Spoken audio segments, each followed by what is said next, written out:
5 তারা বলে এটি প্রাচীনকালের উপকথা যা সে লিখিয়ে নিয়েছে, এগুলো সকাল সন্ধ্যায় তার কাছে পাঠ করা হয়।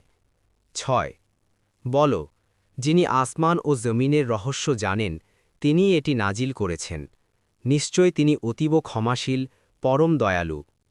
7 আর তারা বলে এ রসুলের কি হল, সে আহার করে এবং হাটে বাজারে চলাফেরা করে, তার কাছে একজন ফেরেশতা পাঠানো হল না কেন যে তার সাথে সতর্ককারী হতো?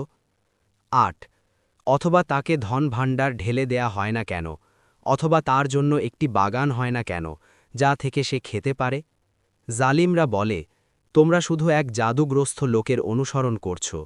9 দেখো তোমার জন্য তারা কেমন উপমা পেশ করে, ফলে তারা পথভ্রষ্ট হয়েছে, সুতরাং তারা কোন পথ পেতে সক্ষম হয় না।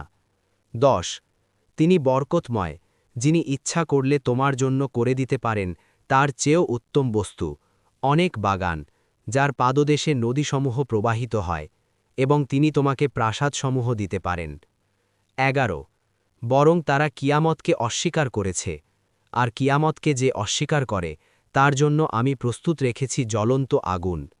12 দূর হতে আগুন যখন তাদেরকে দেখবে তখন তারা তার ক্রুদ্ধ গর্জন ও প্রচণ্ড চিৎকার শুনতে পাবে। 13 আর যখন তাদেরকে গলায় হাত পেঁচিয়ে জাহান্নামের সংকীর্ণ স্থানে নিক্ষেপ করা হবে, সেখানে তারা নিজদের ধ্বংস আহ্বান করবে।